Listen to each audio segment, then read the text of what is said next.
Kalau dipikir-pikir, komunikasi itu kan kebutuhan dasar manusia. Dari zaman ngobrol tatap muka di depan api unggun, sampai sekarang ngobrol lewat DM Instagram, yang berubah sebenarnya bukan manusianya, tapi medianya. Nah, momen ketika media digital masuk ke proses komunikasi, itulah yang kita sebut sebagai Computer Mediated Communications, atau CMC. Bukan cuma komunikasi lewat komputer, tapi lebih luas. Nah, kenapa sih CMC itu bisa muncul? Jadi CMC itu muncul sendiri karena manusia terus mencari cara komunikasi yang lebih efisien, lebih cepat, praktis, tidak terbatas oleh jarak, dan dulu itu komunikasi itu kan linear. Tapi sekarang berkat adanya media digital, komunikasi itu bisa jadi lebih simultan, berlapis-lapis, dan saling bertaut. CMC itu mempunyai beberapa karakter yang membuat dia sangat berbeda dari komunikasi konvensional. Yang pertama, CMC menggunakan media elektronik. Jadi kita tidak sekedar lagi ngomong, kita juga mengetik, mengirim foto, mengirim voice note, atau video call. Media berfungsi sebagai perpanjangan tubuh kita. Yang kedua, ngirim DM ke satu orang, interpersonal. Ngepost story yang dilihat 500 orang, massa. Itulah uniknya CMC. Jadi penerima bisa personal atau publik. Boundariesnya cair. Dalam chat, orang juga bisa berfungsi sebagai pengirim dan penerima dalam hitungan detik. CMC menciptakan bentuk ekspresi baru, seperti emoji, stiker, caps lock, typing indicator, read status, voice note cepat, sampai penggunaan tanda baca. Itu semua jadi bahasa nonverbal versi digital. CMC juga dibagi menjadi dua, ada sinkronus dan ada juga asinkronus. Contoh sinkronus itu seperti video call, Zoom, online gaming video chat yang dilaksanakan secara real time atau langsung. Sementara kalau misalnya asinkronus, dia itu contohnya seperti email, komentar YouTube, pesan WhatsApp yang dibalas 6 jam kemudian. Mereka itu tidak terjadi secara real time dan kita tuh nggak tahu secara exact atau secara langsung gitu kalau penerima pesan itu sudah menerima pesan atau belum gitu.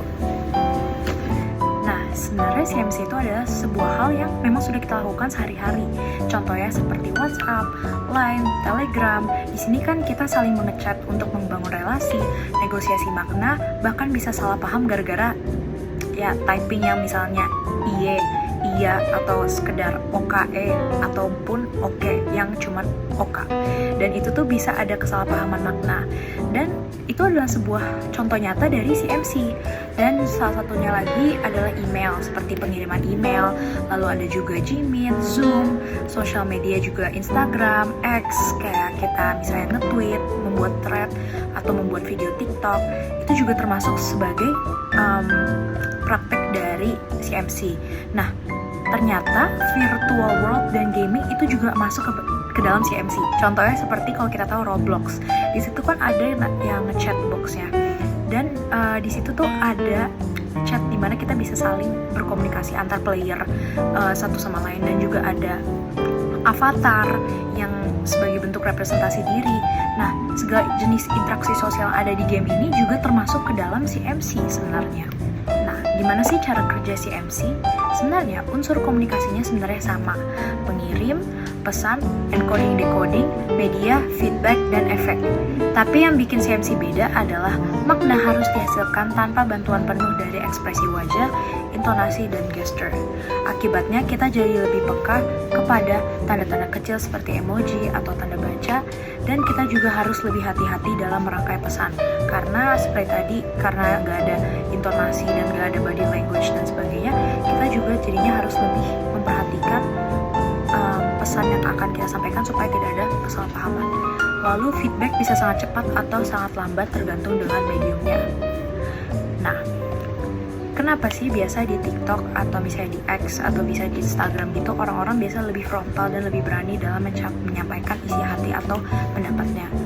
Nah, yang pertama itu perks dan atau hal yang bisa menjadi alasan ini adalah yang pertama dalam CMC itu ada sense of distance yang dimana kita tuh saling berjauhan dengan orang-orang yang ada di sosial media ataupun yang ada di media digital, sehingga kita jadi lebih berani.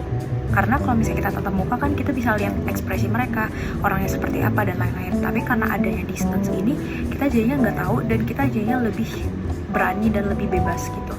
Dan yang kedua, identitas juga bisa dikontrol. Kita bisa menciptakan kayak identitas anonimus ataupun username yang bukan identitas asli kita di media digital begitu. Lalu juga lingkungan sosialnya terasa lebih aman karena ini media sosial, jadi kita bisa memilah-milah yang mana yang sekiranya cocok dengan kita. Nah, salah satu area yang paling berubah karena CMC adalah dunia kehumasan. Dulu PR itu mengandalkan press release secara fisik, konferensi pers, dan hubungan langsung dengan jurnalis. Namun sekarang kita berada di ekosistem digital yang dimana informasi itu harus cepat, dan respons itu harus real time, publik bisa ikut menyuarakan opini, dan reputasi bisa naik turun dalam hitungan menit. CMC memungkinkan PR untuk membangun engagement personal, contohnya seperti membalas komentar, DM, polling, dan Q&A.